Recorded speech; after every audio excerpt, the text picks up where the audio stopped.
हरिओम नारायण हरि। आप सब लोगों का सकारात्मक रूप से पॉजिटिवली मेरे YouTube चैनल सनातन परंपरा और सनातन शिक्षा में बहुत स्वागत है। और इसी कामना के साथ, इसी प्रार्थना के साथ कि आप सब लोग स्वस्थ रहें, व्यस्त रहें और मस्त रहें। मेरा जो दूसरा चैनल है मैत्री टैरो रीडिंग, उसमें टैरो कार्ड रीडिंग करती हूँ। उसमें भी मेरी यही टैगलाइन है कि आप स्वस्थ रहें, व्यस्त रहें, मस्त रहें।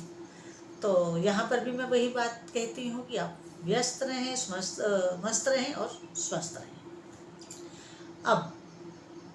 अब आज की जो मैं रीडिंग करने जा रही हूँ वो इस प्रकार है कि आप लोग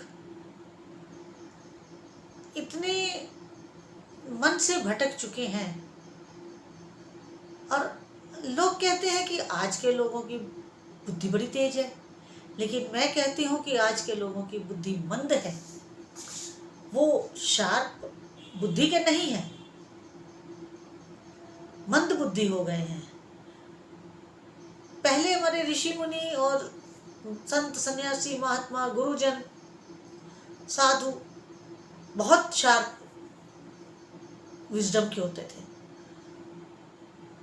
उनको बैठे होते थे तो दूर दूर की आवाज सुनाई दे जाती थी। वो कोई भी होने वाली घटना का पहले से ही एक वो बता देते थे कि ये अब घटनाक्रम घटने वाला है, तो उसी हिसाब से उसका उपाय करके किसी मंत्र की रचना हो जाती थी, किसी सूक्त की रचना हो जाती थी, स्तोत्र की रचना हो जाती थी। लेकिन अब ऐसा नहीं है। अब हम सब लोग हर चीज के लिए दूसरे पर डिपेंडेंट है। पहले ऐसा नहीं था। हमारे ऋषि मुनि स्वयं उनकी खोज करते थे और उस समस्या का हल निकालते थे। आज उन्हीं ऋषि मुनियों की दिए हुए मंत्र, सूक्त, स्तोत्र, उन्हीं का पाठ करके हम अपनी समस्या का निवारण करते हैं। पहले ऐसा नहीं था। पहले उनकी बुद्धि इतनी शार्प थी कि वो आने वाली समस्या का हल भी उससे पहले कर लेते थे। जैसे आजकल लोग कहते हैं, मुझे मालूम नहीं है, लेकिन मेरे पास भक्त लोग आते हैं तो बोलते हैं ऐसा कि सरकार कानून बाद में बनाती है, तोड़ पहले हो जाता है। बुद्धि आजकल नेगेटिव चल रही है पॉजिटिव की बजाय। तो उस समय हमारे ऋषि मुनि कोई भी समस्या सिर्फ इस मृत्युलोक पर नहीं, इस धरती पर नहीं, ब्रह्मांड में कहीं पर भी, पूरे ब्रह्मांड में कहीं पर भी, कोटि कोटि ब्रह्मांड हैं, किसी भी ब्रह्मांड में कोई भी अगर दिक्कत आने वाली होती थी तो उसका समाधान खोजने के प्रयास भी पहले ही शुरू हो जाते थे।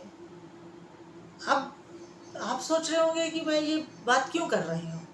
मैं ये बात इसलिए कर रही हूँ कि उस समय हम लोगों की बुद्धि, मेधा, विजडम बहुत शार्प था, बहुत आज के ज़माने से बहुत आगे था, बहुत आगे की सोच थी।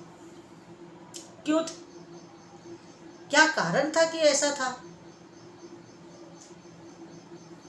इसके दो कारण थे। कारण तो बहुत से हैं, लेकिन मैं मुख्य रूप से दो ही वजह लेकर के इस वीडियो में आऊँगी, क्योंकि फिर वीडियो बहुत लंबे हो जाते हैं तो फिर स्ट्राइक लग जाती है यूट्यूब की तरफ से। तो देखिए, मैं ऐसा मानती हूँ कि एक तो उस समय शोरगुल नहीं था, शांत माहौल था धरती का।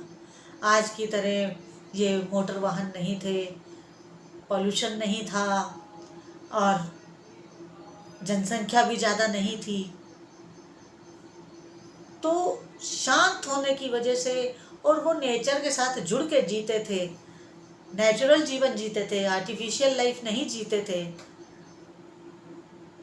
उस वजह से भी उनकी क्या होती थी, इसका एंडेड रिजल्ट क्या होता था? उसका एंडेड रिजल्ट ये होता था कि उनको अपना मन और बुद्धि कंसंट्रेट करने में, एकाग्रचित करने में कोई समय नहीं लगता था। वो 24 घंटे राउंड द क्लॉक कंसंट्रेट ही रहते थे। और जो उनकी वो कंसंट्रेशन थी वो उनकी बुद्धि को बहुत शार्प कर देती थी।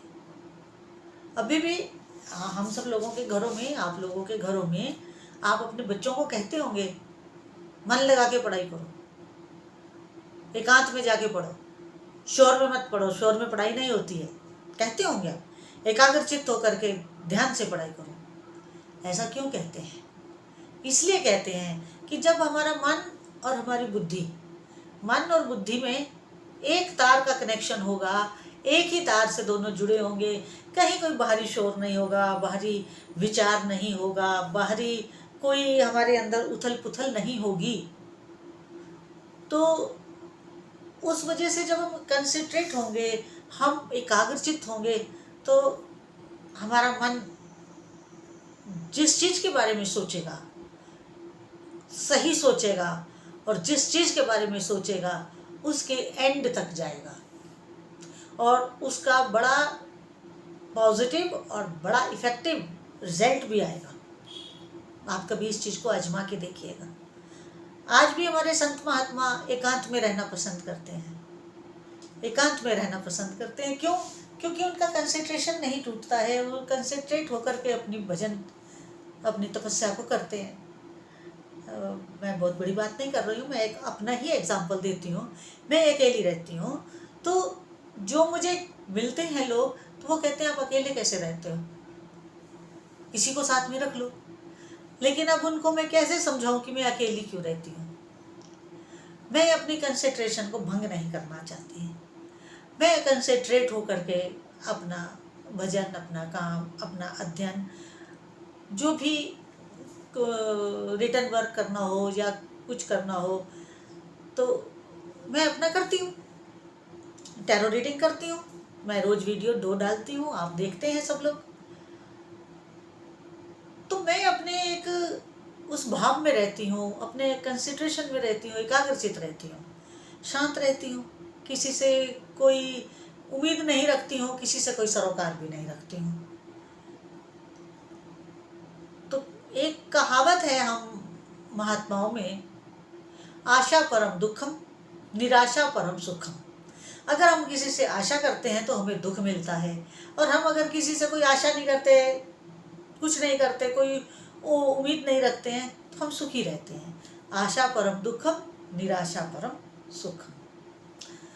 तो एक तो उस समय पृथ्वी का माहौल कुछ और था, शांत नेचर थी, शांत एटमॉस्फेयर था, तो कंसंट्रेट होने में किसी को कोई दिक्कत नहीं होती थी।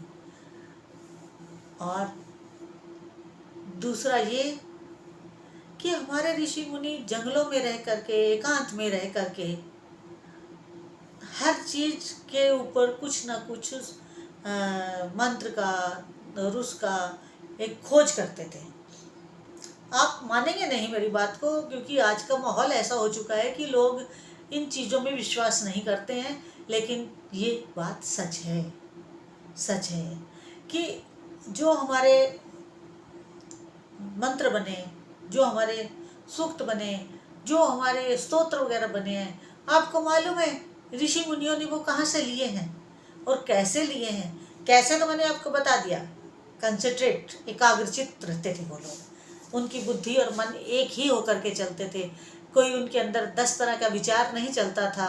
वो अपनी कंसंट्रेशन में, ध्यान में जब बैठते थे तो उनको अंदर से ही वो सारे मंत्र आते थे। कहीं ऐसा भी है कि किसी किसी ऋषि मुनि के साथ ऐसा हुआ कि उनको आसमान में लिखा हुआ मंत्र दिखाई दे गया। बुद्धि बड़ी शार्प होती थी, एक ही बार में देखते थे तो याद हो जाता था। क्यों याद हो जाता था? कैसे याद हो जाता था? कारण फिर वही आ गया कि वो कंसंट्रेट रहते थे, उनकी कंसंट्रेशन बहुत अच्छी थी, एकाग्रचित रहते थे। आजकल एकाग्रचित ही तो नहीं रह पा रहे हम लोग। और अगर मैं अब वर्तमान की बात करूं कि इस समय प्रेजेंट में अगर आप अपनी मेधा को, अपनी बुद्धि को शार्प करना चाहते हैं, एकदम उसकी बुद्धि की धार को तेज करना चाहते हैं पॉजिटिव वे में, पॉजिटिव में मैं फिर कहूँगी पॉजिटिव वे में, तो आप मेधा सूक्त का पाठ करें। ये मेधा सूक्त जो है उसकी रचना 8-10 लाइन की है, 8-10 लाइन का मंत्र है और उसके शब्दों को इस तरह से बनाया गया है, इस तरह से उसको पिरोया गया है कि जब कोई उसका उच्चारण करता है अपने अंदर से, वो जो हम गाते हैं, जब हम बोलते हैं, तो उन शब्दों का जो इफेक्ट होता है वो हमारी बुद्धि पे, हमारे दिमाग पे जाके लगता है। तो उसका क्या एंडेड रिजल्ट आता है कि हमारी बुद्धि जो है वो शार्प हो जाती है, उसके ऊपर ऐसा इफेक्ट होता है उन मंत्रों के शब्दों का, क्योंकि जो शब्द हैं उस मंत्र के वो बहुत इफेक्टिव हैं और वो जब हमारे अंदर से निकलते हैं, जब हम उस सूक्त को गाते हैं और वो हमारे भीतर से जब निकलते हैं तो सीधा यहाँ पर आकर के असर करते हैं। तो उससे हमारी जो बुद्धि है, हमारा जो एक ब्रेन है, वो बहुत शार्प होता है, कंसंट्रेट होता है, जिससे हम लोगों को एक नया जीवन भी प्राप्त होता है।